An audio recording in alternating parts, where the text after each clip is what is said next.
All right. What we're gonna do now, make sure you ask questions.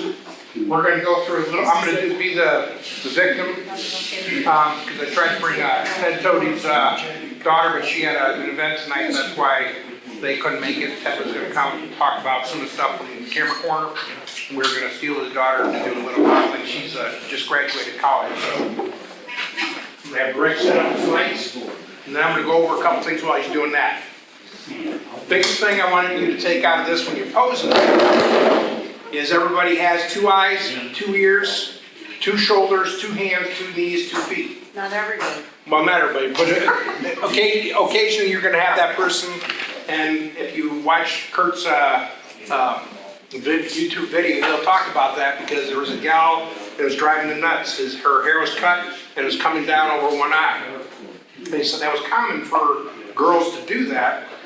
So he got bold one time and asked a girl, she didn't like her eye or whatever, and the girl lifted her hair up. She didn't have an eye. He said, I felt like this small. But he says, but he had that happen so many times and never ever, but he said, from now on I didn't ask. If I wanted to cheat, I would pull the hair and look, okay? But those elements are crucial to think about when you're posing somebody. We don't do it as often doing these because again, we're doing 100 people and we're doing it in an hour. So if you're practicing with your kids, grandkids, or you have a client that asks you, hey, you do my senior pictures. How many of you had somebody ask you to do senior pictures? 2 of you, okay? Sometimes it can be a little nerving, but how about having somebody ask you to shoot their wedding? And then all of a sudden, back when I first did it, it was film. And you didn't know what you got until you got that film back, and sometimes you think, oh shit. Now we can cheat, we can see what we got. So I shoot that picture, or I'm shooting the bride coming down the aisle, I can take as many as I want. It's how much I want to add. So for me to shoot a wedding, you know, it's easy to shoot 3,000 or 4,000 pictures, okay? Shoot a senior pictures, if you watch Kurt's, he'll show you how to do it in as little as 32 pictures because he gets proficient at what he does, and that's like anything. I'm a retired cop. I'll be the first to tell you, he can shoot a gun better than I can because he shoots every week. I'm terrible in my retirement years. I should have a gun with me all the time because of the crazy world we live in. And my wife says, hey, don't forget your gun. And I need to go out with him and actually have him re-educate me because in anything we do, repetition, we're going to get better. You're going to become more comfortable. In my case, it's a gift. Yeah. You know, and like I said, we probably throw some stuff at you tonight where it makes you scary or it makes you fearful. Don't be fearful. The worst thing to do is not do it because you have fear. You have resources. Go ask. We'll be happy to help you out as much as we can, as well as camera corner will. So when I talk about the twos, okay, again, everybody has a different build. I've been blessed because I like to eat and cook, okay? So I'm a big guy. So you don't want to be the biggest. You know, no matter if you're a girl or a guy, you don't want to be the biggest person. You want to make yourself look as best as you can given the circumstances. So 1 is done by posing. 2 is it's done by what you can shoot with an image. So when you shoot somebody that's bigger, you can shoot angles to where they may be looking up at you a little bit more to lift their chin, get rid of that double chin. How many times you have people say, hey, can you get rid of my double chin? Or our arms get bigger. Or the biggest thing I tell people, wear your favorite clothes, but if you can also throw in that mix of clothes, because I like to change clothes. I like long sleeves, I like solid colors. Because it works better eye-appealing wise when you're shooting pictures because it blends with any decor, whether you're outside, whether you're in a studio, whatever it might be. So again, those are 2 things I talk with girls about putting on too much makeup because they're fearful of having so much on their face. I tell them that could be also detrimental to your picture because then I got to fix what they may have caked on you. So I said, make your picture, make your makeup look like what you normally wear. Don't overdo it. Or go to a gal to have her put it on you that knows really what they're doing. Okay? In my case, I shoot a lot of like executive portraits, and I'm always very aware of collars, the tie, make sure everything's centered. If it's a female executive, if they're wearing a necklace, make sure that it's centered, in the center of their chest. So it's not off to one side or anything, because you look at that photo afterwards and then that reads tilt right off the bat. So, and I've seen even commercials on TV recently, PBS, where they had a guy who was giving a testimonial or something, and his collar was all screwed, his tie was, I thought, why didn't somebody catch that? And that's all I noticed. I lost the message that he was giving, because all I could see was that faux pas. So, yeah, you want to be aware of that. I don't shoot a lot of, like senior portraits or anything of that nature, but the executives, and they don't like it. I mean, they like the fact that I come to them, but they still want a studio quality portrait. So I have. Because it's going on their business cards, going on their websites, going on everything that's attached Social to media, their face. And so they want a good picture. And so it's important. High school seniors, And they want a good picture. most of them, right now I'm shooting a lot of doctors for ORA right over here. And most of them haven't had a portrait taken in 20 years. And they want to look like they did 20 years ago. Well, it ain't gonna happen. But, I do what I can, and I haven't had any complaints, so. You need Jay doing the editing then. Yeah, that's it. Yeah. So, anyway, there are some photographers, they will hire editors, because I myself, I don't like to use Liquify. I don't like to use some of those tools. I try to get the picture I'm wanting in my lens with as little photoshopping that I have to, especially when it comes to seniors. Because I've heard so many times where they got the pictures back and they look like a Barbie doll, and they say, that ain't how she looks. And so you want to make them look nice, but you also want to make them look real. So I'm going to go over a couple quick things, and I'm going to have Greg do some shoots, and you can kind of see how the lighting we use. We'll see if we can get this one to fire just to show you what a single light can do with a reflector.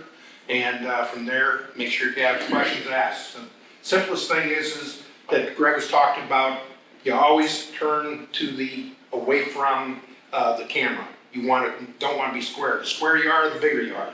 And then the other thing is a man, you want to take, and if you're going to tilt your head, you're going to tilt it back to your back, far of the shoulder, away from the camera.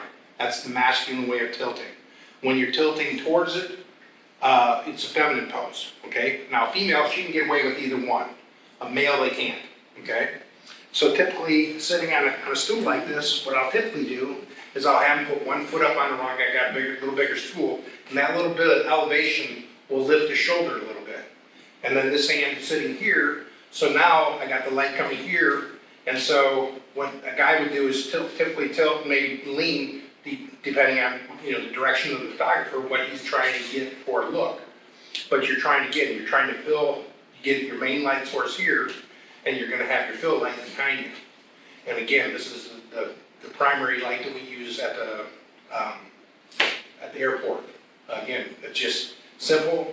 Their hands on their knees. This elevates the one shoulder a little bit. So you're trying to keep everything on different planes. And so by tilting the head a little bit, your eyes are a little bit different planes. So what you're doing then is you're taking and creating kind of a Z, if you would, with your two knees being different elevations. Even though you might not be shooting that full body shot, it's still going to be more appealing in the picture by creating those little things. You want to fill in and tell me what they're doing and take a picture?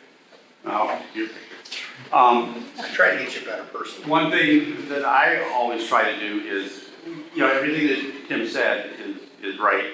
I also want to make sure that when they tilt their head, whatever way I direct them, that it's flattering to them, and also makes it, what I would say, anybody viewing that photo makes this guy look approachable and not, body language can send all kinds of messages, so you want to be careful that you're not sending the wrong message. And so I'll work, if I've got the time, as long as I have to get that right smile. Some people don't have a good smile, it's very forced, and I'll tell those people, I said, just give me a little half smile, and once in a great while, I'll say, don't smile at all, just look. And depending on what my assignment is, I'll sometimes take pictures of, like an executive or a politician who I'll have one shot where I work on him to smile and get a good natural smile, approachable, vote for me kind of a smile. And then I'll also take one that's more stern and as if, he had, he's a decision maker. He has to make tough choices sometimes. And then however that is used by his staff or the city or whoever, they can use the correct photo to go with the story that they're writing. It may be something where they have to make budget cuts or something. Well, you don't want your mayor to be, and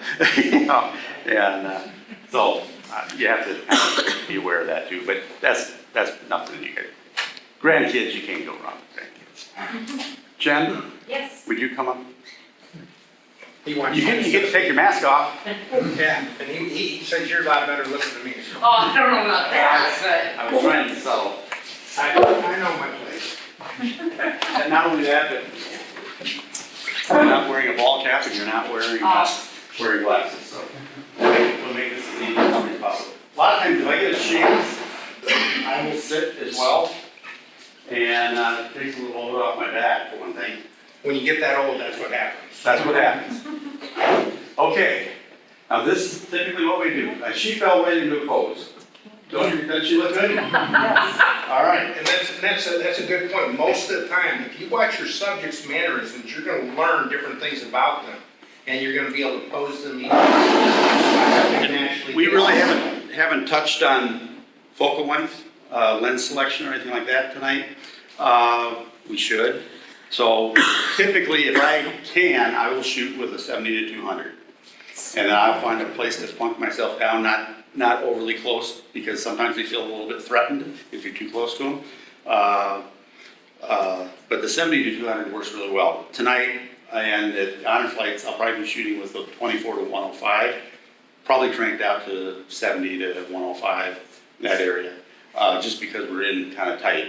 And once in a great while, you'll have a veteran that will say, hey, my son is my guardian today, can I get a picture of the two of us? Well, if you're in tight quarters with a 70 to 200, you can't get the two of them in the same picture, so that's when you open up a little bit. So anyway, we have Jen here who's graciously Got coerced. all right, now, this is typically what I will do. Jen, for this picture, would you take your hands and put them over on this hip? See, that squares up the shoulders a little bit, brings that back shoulder up. Now, nice smile, and nothing happened. Hey, what's the matter with your camera? Man. Oh, man. Did you turn them off? I did not. I didn't touch it. They've been sitting idle for a while. See, that's the beauty of the Kodak system. It works flawlessly. Well, Greg's taking this picture. It's a personal preference. I like using a tripod because then I can interact with my subject matter easier without changing my settings or my camera focal length. So like when I shoot the honor flight, I shoot it from a tripod. I can engage without my camera moving. So that's my preference, okay? And that way I can say, hey, will you do this or do that? And I can do it with hand motions because my hands are free. And my camera's still set and they're close proximity, no matter how I move them, they're close proximity to what I'm gonna take anyways. So if you really wanted to get funny or fancy, you can use a trigger and you don't even have to go behind your camera again. What about shutter speed? Typically what I use, and again, it'll be set with your lights, a good setting for me to start off is a 160th second and f4 and then 100 ISO. And then with my sliders, I can adjust my white light a little bit more. With these, shooting in manual, you can also decrease or increase your flash amount as well. So usually you're going to shoot 160th to 200th of a second, and that's good parameters for most your cameras. And then if you need it much lighter because of your environment, then you go down to 125th or something. But So like are I said, you typically, shooting manual or are you doing? I do TTL No, I mean with your camera. with my camera full Oh, manual. well, TTL. Yeah, full manual. I shoot setting it 160th of a second. Let's try one with the. F4 when I single subject. and I'll go up depending on how many people I have in if I've got them stacked. I might go to F11, so I can get the focal length and get that sharpness on both sets of eyes, and 100 I ISO. wish we had a, we were 450s up on the street, you know. You think it's gonna be that easy? I asked him if I was done, he said I had to wait for your permission. No, it won't like. We got one. I don't think that was. You said you That could. didn't light up. Oh, there's something moving here, let me see if it's this. What are you doing, Greg? I'm gonna show a couple of ladies that my preview keeps turning right off as soon as I turn off the. You're not gonna see these. Is there secret portrait? What is it going on? Okay. All right, well, that's a good smile. All right. Do I have food in my teeth? No. Couldn't tell you. Okay, But that's what God created Photoshop. that's right. Now, another thing a lot of people like to do, women, actually some woman told me about this the other day. She said, well, you know, the last time I had my portrait taken, the photographer was up higher shooting down on me. And I said, well, that doesn't make a lot of sense. Well, it's really slimmed me down. Okay, good. Yeah. Like I said, in a studio setting, I would do that. I had a 3-foot step ladder that I would get up and I'd have them look up at me and shoot at that pose. And then when it's in that look, then it's again different. And so it's a nice eye feeling look, especially if you're worried about your double chin. Now, Greg, what is your lens set at right now? Right now, 70 one of millimeters? it's 70. 70? Yeah. Okay, and you were that close? Yep, Okay. and it's, Oh, that's nice. Yeah. I need a new Facebook picture, so. oh, and that's pretty down and dirty, just kind of quick, and she was done, and You want to take the card out and let me throw it up on the well, screen? we'll take a few more, I'll let him Okay. shoot something. You want to shoot something with my camera, Tim? You think you can handle it? Once you, Yeah, he's a solid once you guy. pick a victim, let's do a guy this time. Oh. What do you, sir, did you, you interested in being a model? Yeah. Look at this. Lee, jump 3 feet. Round of applause.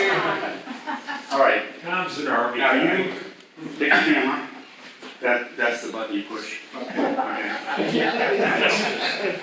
No, we couldn't give each other. So Greg's got his 200 of a second at 5.6, and he's using the 200 ISO, if he didn't say that. I didn't say that. Okay. Thank you for. Greg, the light you have behind him, what is that one set at? The one that's shooting on the backdrop? What is that one set at? Is that on the angle or is that? 116. 1/16. So it'd be the same as the fill. Okay. Okay, again, like what I was saying with guys shooting, typically what I'll do is I'll have them turn their chin a little bit. Okay, now you're gonna tilt your head. Now you're gonna follow me back with your eyes. Okay? His eyes look like so dark. His eyes look. Don't, he's not as dark as I know. Maybe I'll take this picture from here. It looks like Okay. And if you could see what I was talking about, this elbow is a little higher than the other one, so that elevates his shoulder. Okay, if you look at his eyes are a little bit at an angle. Yeah. So it's a twosie thing, okay? And I had Mr. Geekman ask me the same thing. How do you do a portrait? Or what size or how close you get? Again, it all depends on what you're using for that portrait, okay? And that meaning, Greg's mainly shooting business portraits, so they just need a headshot. But if you're shooting a family member and you want a little bit more than that, go ahead and stand up. You can still keep the snoot behind him, but he's gonna block it with his body. So he's still set there. So what I might have him do is I might have him bend this knee, just a little bit, take that hand, put the back hand, put it in your pocket, okay? Not too deep. Just, what he's doing there, he's just helping elevate that shoulder a little bit, okay? And so this front hand, if you want, you can have them actually take and put it in this pocket. The biggest thing you don't want to do, typically because you want your hand to look smaller than the face. If you shoot the back of the hands, typically that's very not appealing, okay? There's times you're gonna break the rules because you can't help it. So sometimes you might even disguise it. Go ahead and put that in your thumb in your back pocket. Okay, when that's done, again, it's elevated the shoulder. So now I'm gonna have you swivel just a little bit this way. Okay, so now you just kind of got a little different look.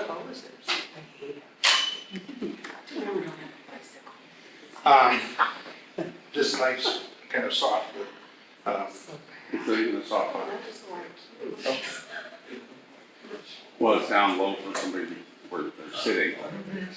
Probably not getting hot on the face. wow. He said, Does that mean? Oh, yeah. So, I think, I mean, it's, if that's the look that you want, so what it's I'm, kind of dramatic. this is, again, it's more dramatic because I don't do as many business portraits, I do more senior portraits. So what I'm trying to get is, I'm trying to get something that might be more appealing. And so with the elevation, and if it's a bigger person too, having the arms away from your body is crucial because it makes your arms thinner.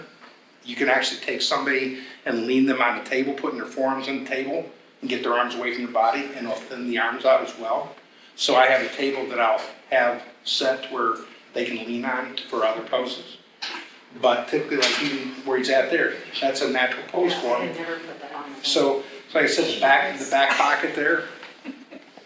Okay, I'll have you tilt your head just, there you go.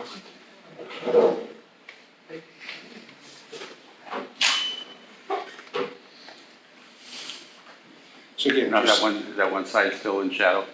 Or- Yeah, that doesn't. Okay, anybody want to offer a reason why this one is more contrasty? There's more what? More Contrast? contrasty, there's not as much light hitting his shadow side? It's lower.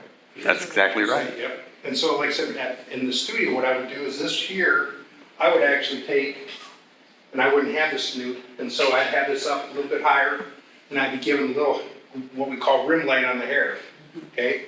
And then my reflector would be here, catching part of the light coming off here, then softening that side of the face a little bit more. As you can see here, it's a little more dramatic because I don't have that particular setup.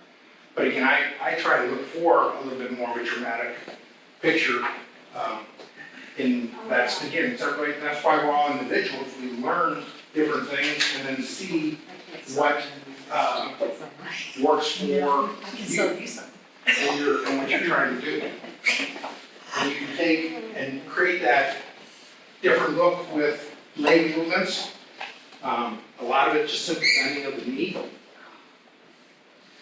Or another easy way to do an elevation, if you take your left foot and put it over your other foot. Turn your hips a little bit towards me, there you go. Now take this foot and put it over the other one, like this. Not put your, you're gonna put your toe on the ground. And then Your tip touch toe. your, put your tip out. No,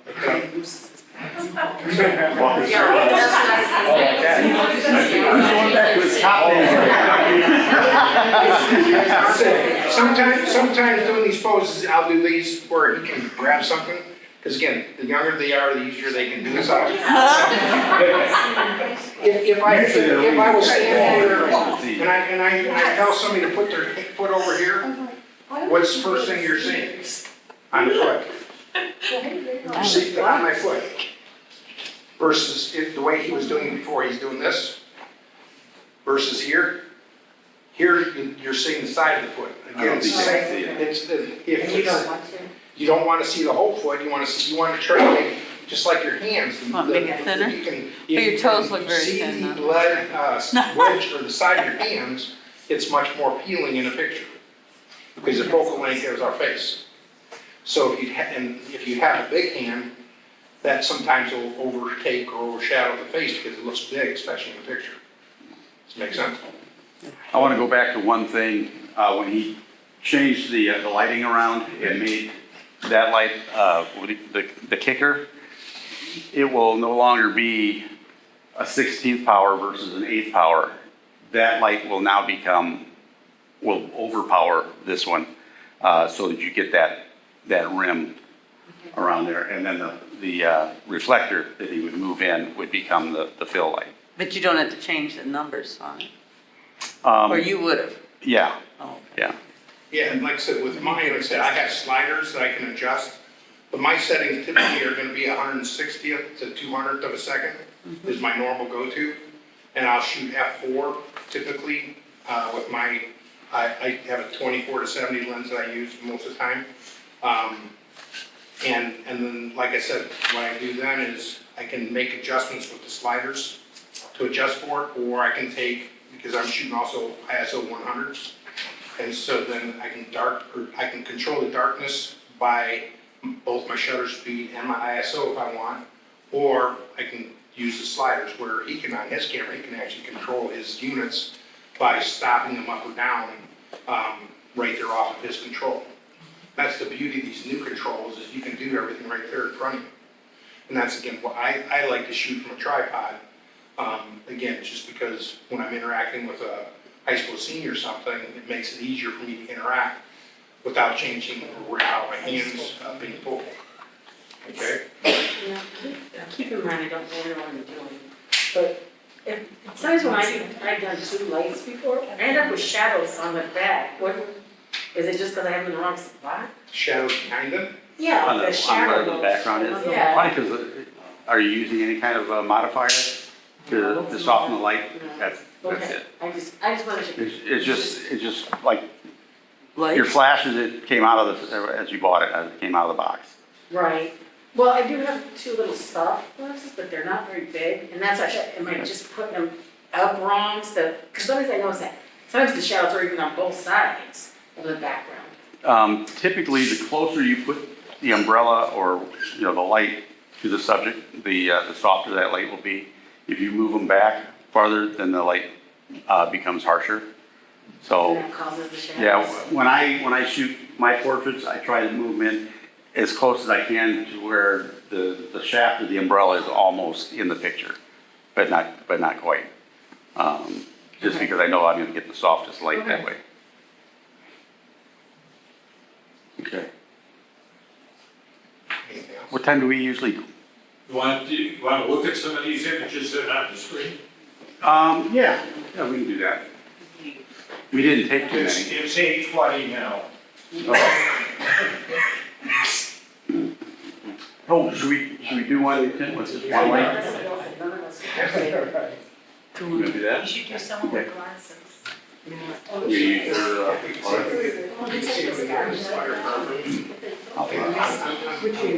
Yeah. But sometimes that, or you can take their glasses.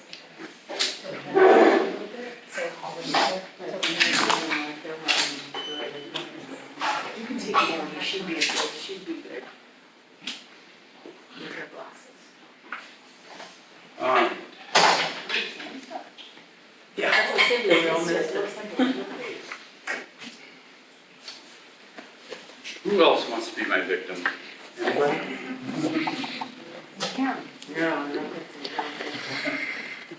Jen, Yeah, she wants somebody with come on glasses. back up. Yeah, maybe try somebody with glasses. Oh, somebody with glasses? Yes, somebody with glasses. She's jumping right up. Good girl. Good girl.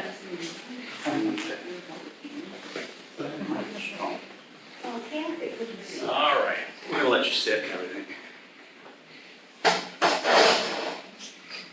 Now, for this, and I don't know how this is gonna work out, because I haven't used this long, but that one.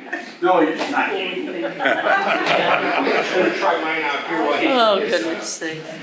Because this is. Well, I mean, okay, you're just using the reflector, okay, so we'll go with that, and just Just straight. a little bit that way. All right. Okay. Oh, I can see this. So I can see glare right on her eyes right now.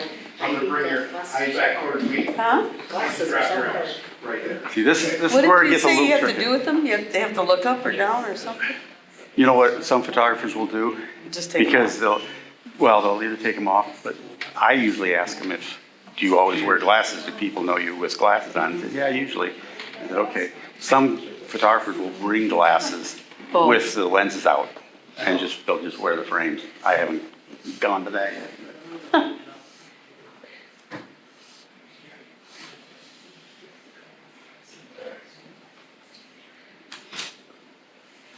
Might have to put some money into it. Smile. Jay, did you want? Slow down.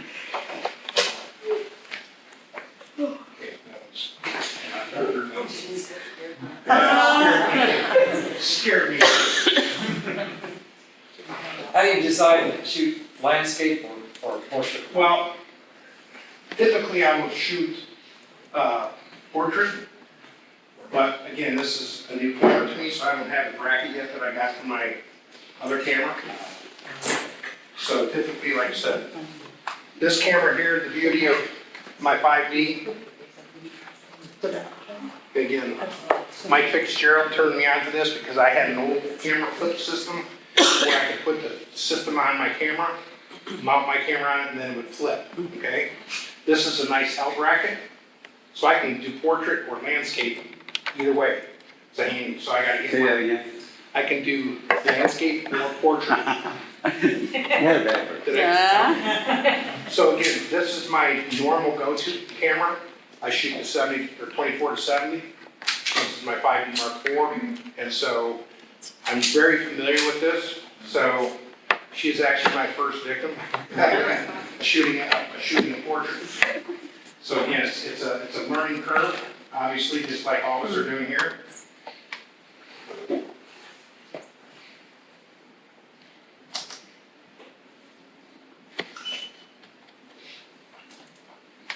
Okay, So quiet. so is he using the lighting? What does he call What that? is the color of the sky? Is he got different, what are those different, your lights are different, your flashes are different? Well, this is a Godex, but it's a Godex that you mount on your camera. Oh, So it's a little more versatile. His are okay. off-camera flashes okay. where I can mount this one on Yeah, my the- camera. The big ones up there that look like a brick, those are strictly off camera. Oh, okay. And typically, would it be this dark in your studio when you're shooting? No, No.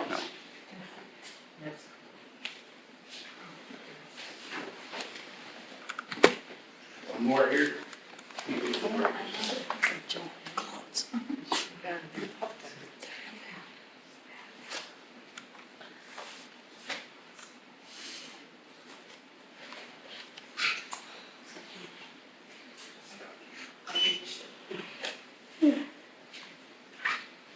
All right.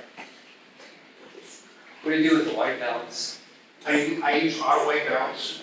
I mean, these cameras today are so much smarter than their old ones. Again, back in my day, the police department used K1000 fully manuals, so we would obviously use films for everything. We had to think out was film, kind of lighting we were using. What were you guys using for the camera even back then? Nikon F2s and FMs. And they're probably all full manuals as well. So again, you could, in us, we would always usually shoot ISO 400 film because it was the most flexible for all around use. And it was funny, Greg brought up Polaroid. I hate to know what our police department was spending Polaroid back in the day because the detectives would come in, they'd want something instantaneous. Back then, instantaneous was Polaroid. So we had to go through a ton of instant film. And then in the lab, when we were shooting, we used what we called an MP4 camera, a big camera stand that we used for shooting our evidence, looking for fingerprint work and stuff like that. That was even more expensive. When I first started at the paper, we were predominantly black and white, so, color temperature really wasn't an issue. Let me get this, you're gonna put this up there so everybody can see it? Yeah, Only if it's good. I've got Greg's pictures in here first. Okay. So, we would shoot black and white. On the occasion that we would shoot color, we were shooting transparency film and sending it out. And number one, transparency film has to be right on the money, exposure-wise.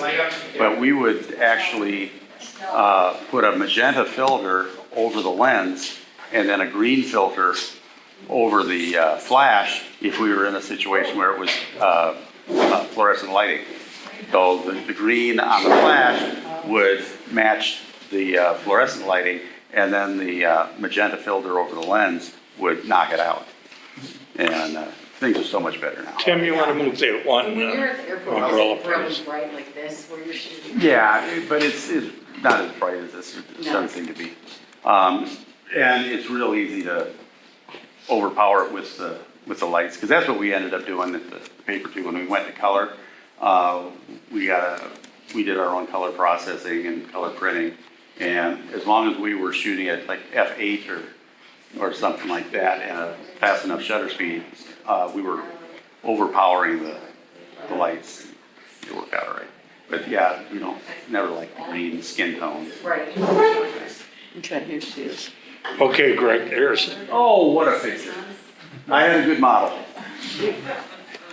Now, the only thing I would say, and it's not her fault, but it got up to 80, almost 90 degrees today.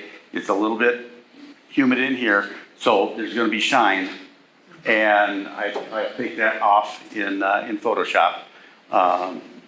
What I do usually is use an airbrush and take a sample of the skin around it that isn't shiny, and then at maybe 20-25%, then I'll airbrush in the hot spots.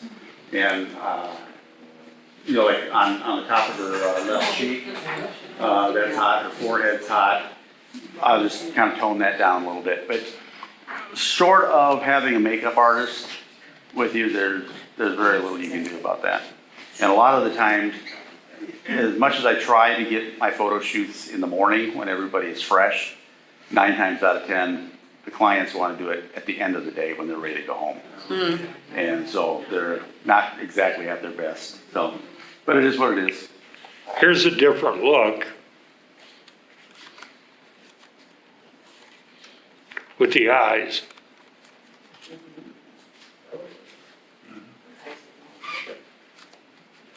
And you can see the backlight that's kind of lit around her back, and the fact that I shot that at 5.6, and that was enough with 3 feet of distance that the background has just gone to a soft palette of color. Is this the, I guess I've looked at a ton of the vet shots, but they seem to be a little tighter. Yeah, and typically what we're shooting there is shoulder high, or Right. top of the chest, real close portraits.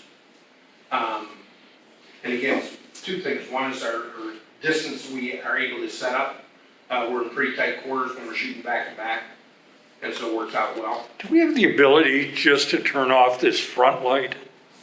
Or do both of them go? No, they both go up. Okay, If you want them both up, Tim. well, maybe, let's see what they look like in the dark. Yeah, So, I mean, it's nothing fancy, but it serves the purpose, and if you're doing 45 of them in an hour, it's fully, here's a good one Greg shot. Oh, that is fun. Interesting. That's why I couldn't figure out why my lights weren't on. The devil made me do that, Greg. Let's see here, what else we got here? Okay, here we go.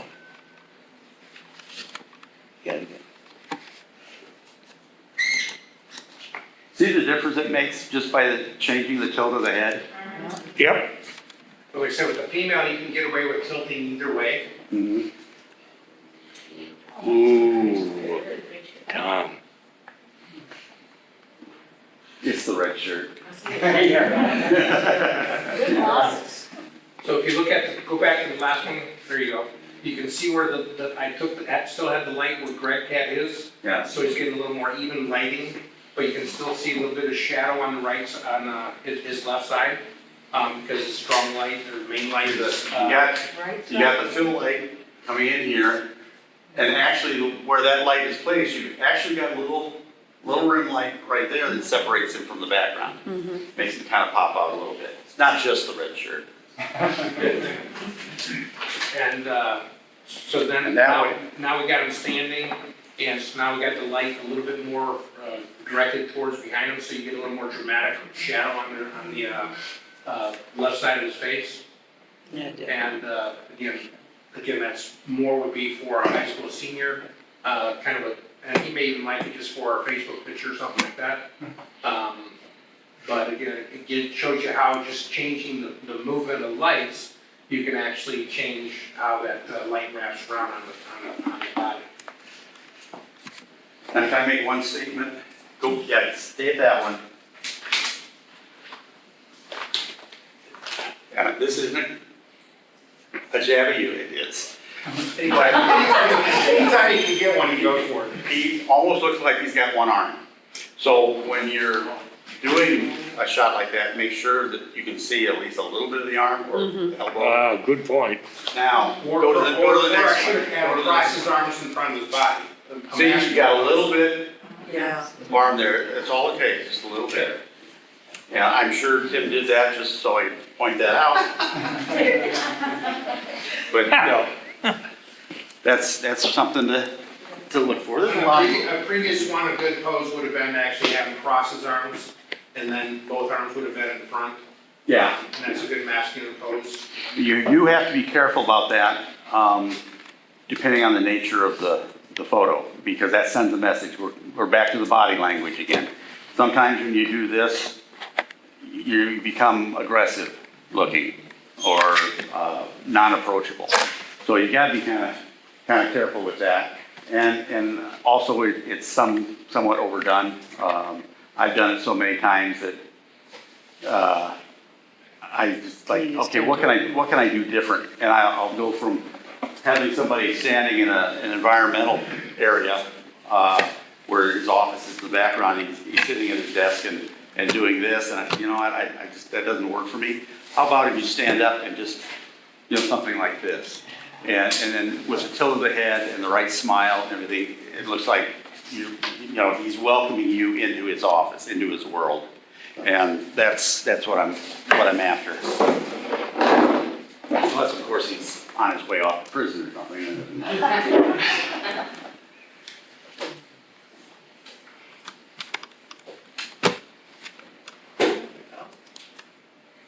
Again, trying to get this first time I ever shot person with this camera. So again, it's just learning, trying to learn what I can do with it. But like I said, typically in my studio, I have two lights here. Like I said, if you're out, you'll see as I progressed into down the road, I moved the light a little bit more out front. But with the slight tilt of her chin down, we kept the glare off her glasses. Now, is that about the position you would have for the arm like that? Yeah, that'd be about the amount of chest and stuff that we'd show. But I would normally shoot that again in portraits because I have my L bracket on here. What did you change here? This is a drastic change. Okay, what I did there is I bumped the camera and brought the light out in front of her a little bit more. And then I changed to 800 ISO. And then I moved my reflector off, just brought the reflector up just a little bit more as well. Brought it in closer. Yeah.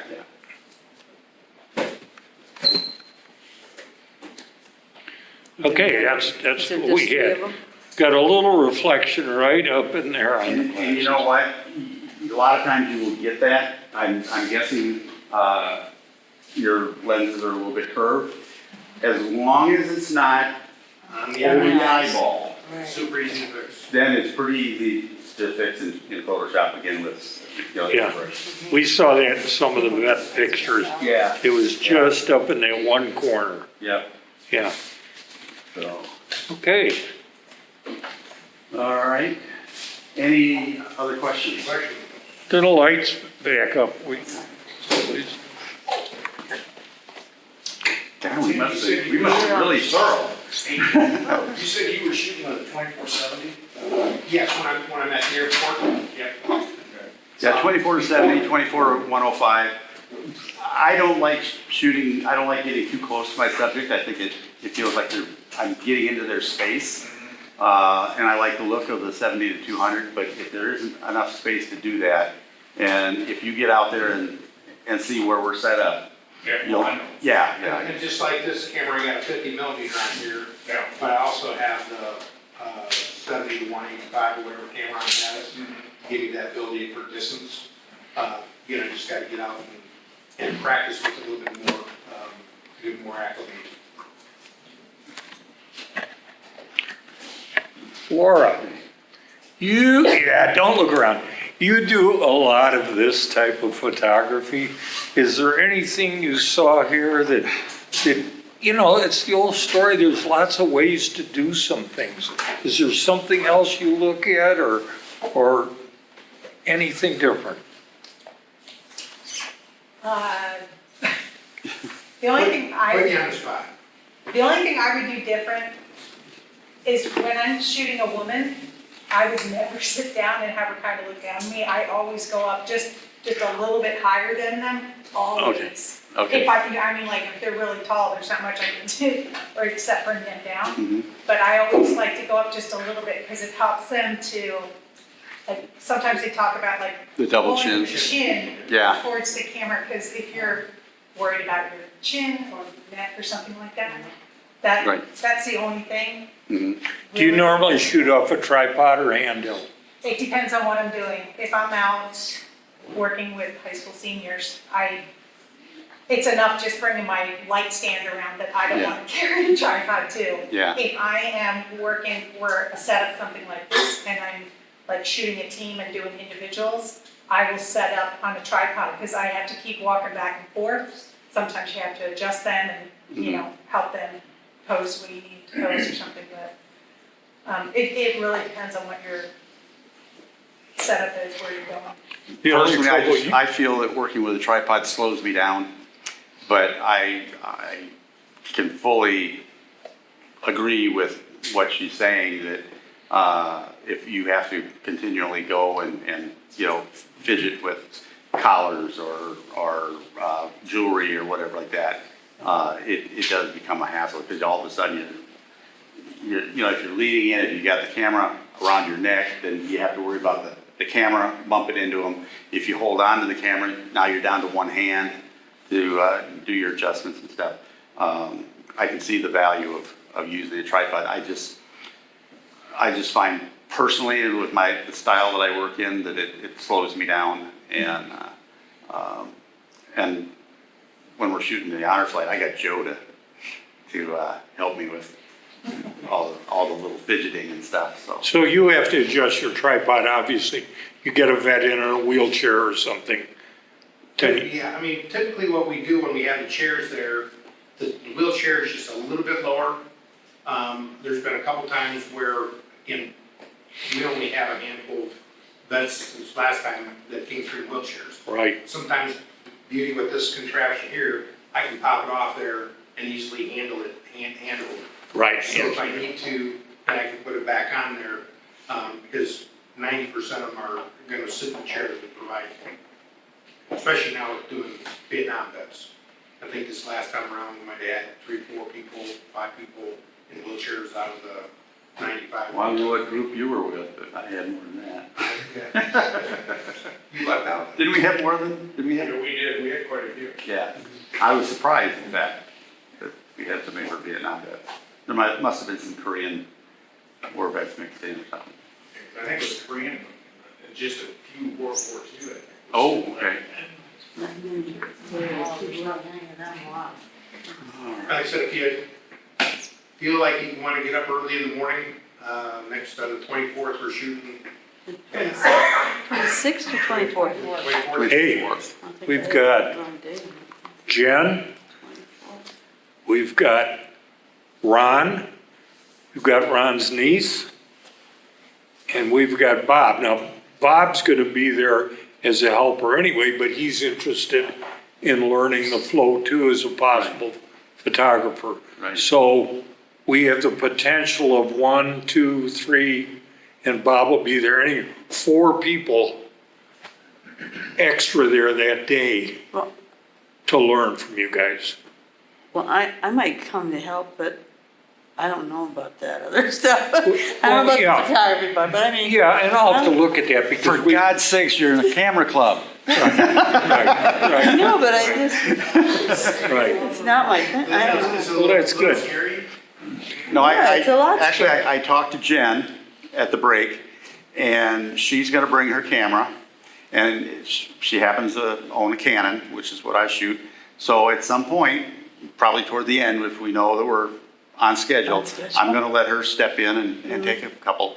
And up until then, she's gonna pay attention to, you know, my directions and how I have them tilt their heads and just general conversation, because, you know, it's early in the morning for them too. They're just waking up. And I always try to, you know, thank them for their service, tell them, you know, have a great day. This is really gonna be fun. You're gonna love it. And do it all in, what, 45 seconds? You know, and get their shot and get their pictures, so. So what time do you have to be there? Let these guys answer About that. about 4:30. And I might The look nice farther thing than is- the rest of you. it's only because it takes a while to set everything up. Right. And, I'm not an early riser like that either. yeah, I mean, I get up that morning about 3:30. I'm out the door at 4. It takes me about a half hour to get to the airport. So I'll have everything loaded in the car the night before and I just go. Normally we load our stuff up, we'll have to pull it down there, and then, they take us back and we set up. And then by the time Yeah. we get things set up and get some test fires, you know, before you know it, then they're there. You know, if we get a little breather. The nice thing is because we don't look like terrorists, we don't even have to go through security. We bypass it, but we're escorted. Is that So Tim that's why also? it's good. What we try to do, you know, the airplane that is hanging from the ceiling in the main terminal, we meet right in that area. At And then we- 4:30. At 4:30. And we'll send something out on that. Yeah, and then we'll all go back as a group, and the one guy from Honor Flight takes us back, and we get waved through the security. And And you get there at 4:30 or 4:05. I get there at 4:30, you get there at 4:05. No, it'd probably be 4:45 before How we long actually does go it take you back. guys from here to get I down gotta see there? how many people we Well, how already many, have. We how long may does it take you to get there?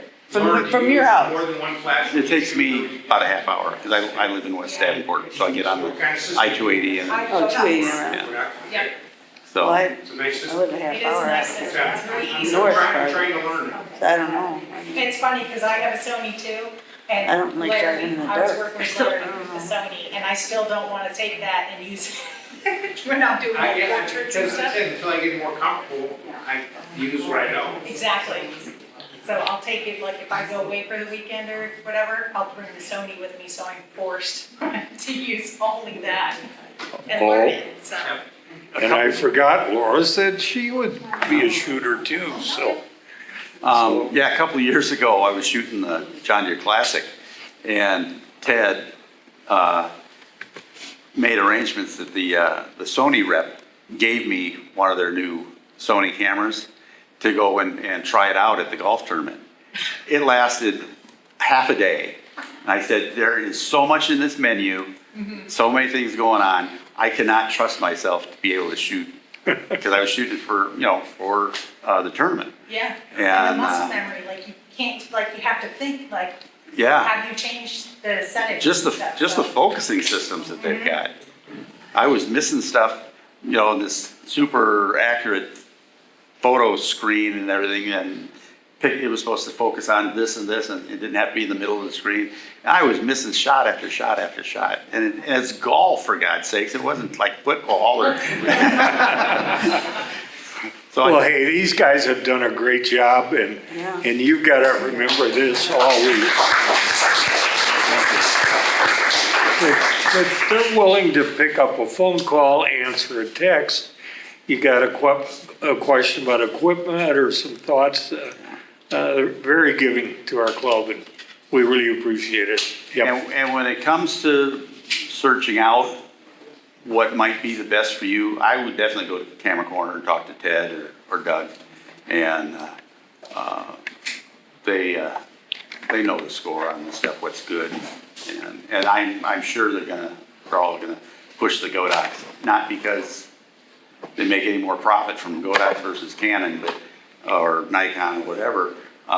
But just, it's a good, reliable system, and their reputation is, is important to them. They're not gonna sell you anything that's not good. So, yeah, if you get to that point where you wanna try some off-camera flash, umbrellas are really cheap. You can get real inexpensive, light stands. I would suggest either you get if you're gonna be doing it predominantly outside, those umbrellas are like sails. And you'd be amazed at how little wind it takes to just blow the whole thing over. So I use sandbags. He uses. I got sandbags as well, but this is one that clips on there and it's not going anywhere. Yeah. So it's easy on that end of it. But I do have a couple sandbags, I think, depending on what I'm shooting. But that'll save you some grief for, not having it fall over. I mean, the umbrellas are cheap, but you don't want to replace them every time you go out. So the sandbag is really cheap. Okay? Okay, well, thank you. Yep.